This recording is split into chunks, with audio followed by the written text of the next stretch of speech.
Alright, so I want to talk about the difference between a maximal isometric and an easy isometric as they're labeled on your logs or as they're described in your program. So a maximal isometric is essentially one that we're normally not going to do for longer than 45 seconds. That's usually about the maximal time or maximal duration that will prescribe a maximal isometric. So what maximal isometric means is that we're contracting specific muscle groups as hard as we can. And the muscle groups that we're contracting are those that are going to help you pull with gravity. So if you think about it, when we're holding a position, we can use a lunge for example. When we're in this lunge position, certain muscles have to work already to oppose gravity, right? They're trying to hold us up. We're trying to resist gravity by staying up.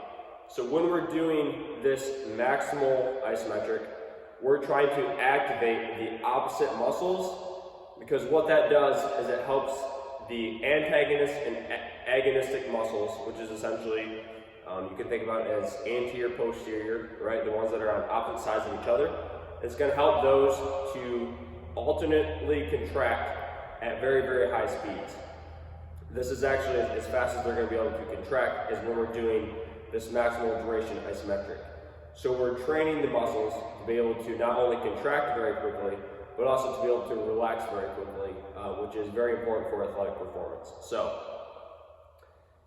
our one side of this agonist-antagonistic relationship can only contract as hard as the other can relax, and vice versa. It can only relax as well as the other can contract. So when we're doing these maximal isometrics, the reason that we're pulling with gravity is to be able to contract that antagonistic side so that this area can both contract and relax. The agonist can both contract and relax maximally. So, and this goes through all the different muscles that are working. So again, just for a lunge, for example, we're going to be maximally pulling with the hamstring, with the glute. We're going to be pulling back with our front leg. We're going to be trying to scissor the legs, right? All of these muscles that are going to help us pull into the ground, pull with gravity. We're going to be maximally contracting those muscles. Another example would be like a push-up. So in a push-up, right, if we're down here, the whole anterior side of our body is working to already resist gravity. So we're trying to activate the posterior side to pull us down with gravity. So we're trying to pull ourselves into positions so that we can again get that rapid alternating contraction pattern between agonist and antagonist. So I'm not going to go through every single exercise that we have and say which specific muscles to contract, but when you're doing the exercise, simply think which muscles are working to resist gravity, and if it says maximal isometric, I want to activate the opposite of those muscles, because what's going to happen is that both are going to be maximally contracted as well as maximally relaxed, just kind of in opposition of each other, and that's exactly what we want to train.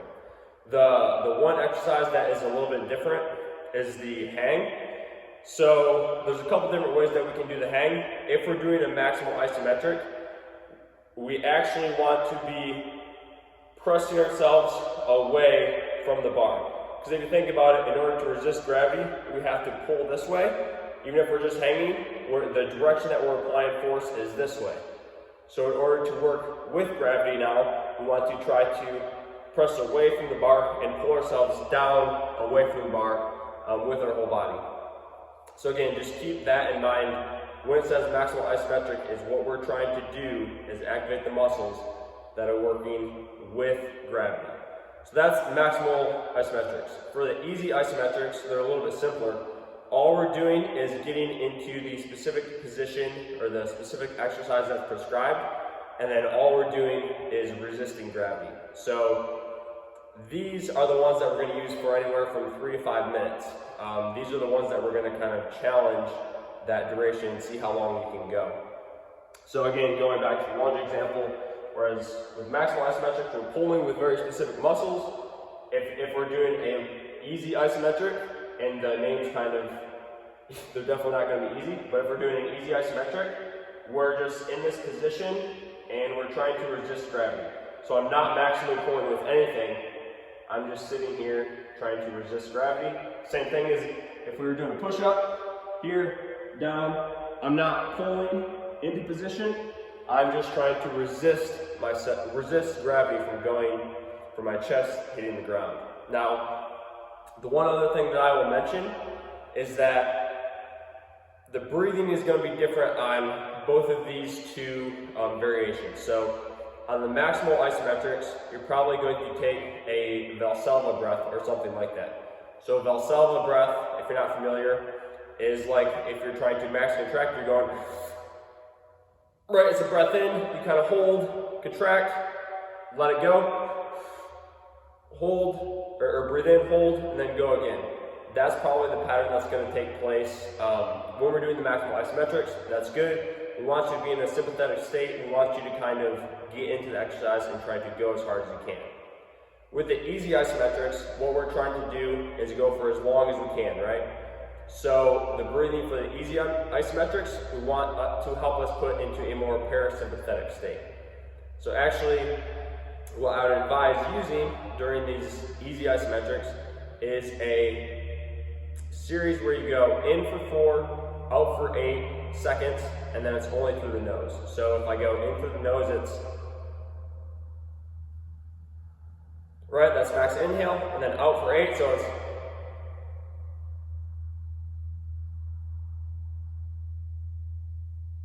and I might have come a little bit fast there, and you might not be able to see or hear it, but I was breathing in for 4 seconds, and then out for 8, only through the nose, trying to keep it quiet so that I can't hear myself breathe.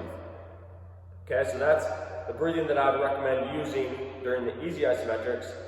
Once you start to fail, you are going to go into that sympathetic state where it is the more rapid breathing, but using that more parasympathetic breathing with a 4 in, 8 out, or even 3 in, 6 out, whatever you can do, is going to help you hold on for a little bit longer because it tells your body, it tells your brain that you're okay, and that you're going to be able to go a little bit longer. So those are the main pieces that I wanted to talk about with the isometrics. Outside of that, obviously position, it matters a lot with these, but the specific positions and also the progression and regressions that we can use with the exercises will be included with the specific exercise. I will say, for the progression and regression on each exercise, it's pretty simple. All you're trying to do is, if the exercise is too hard, you essentially need to lower the amount that gravity is working against you. So, if you're doing a lunge, and here is just too difficult, or maybe you can't physically get into the ranges of motion that we want you to get into, right? Instead of being in that position, you'd then be a little bit higher. So you're not, your muscles aren't as extreme of a range of motion, extreme of an angle, so it's going to be a little bit easier here than it is here, right? If we think about the push-up, same thing. Instead of going deep, and I don't have, normally I'll use handles so that I can actually get deeper, but instead of going deep, we'll go a little bit not so deep, because what's going to happen is you're going to fail into those deeper ranges of motion, right? And even for a push-up, instead of going here, we could go up against the wall, right? So you kind of get the point. If we're doing a hang, you can have your feet support you a little bit on a box that you're standing on with maybe 60% of your weight in your hands or whatever you can do. With the glute ham, we could use a band to hold you up a little bit, right? All these different things, same thing with the Nordic, but you kind of get the point. The exercise stays the same, the movement stays the same, but all we're doing is lowering or increasing the amount of gravity that's acting on you.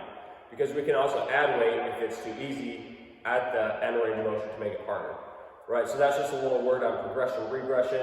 I probably won't include, all the different progressions and regressions that you can do with each specific exercise.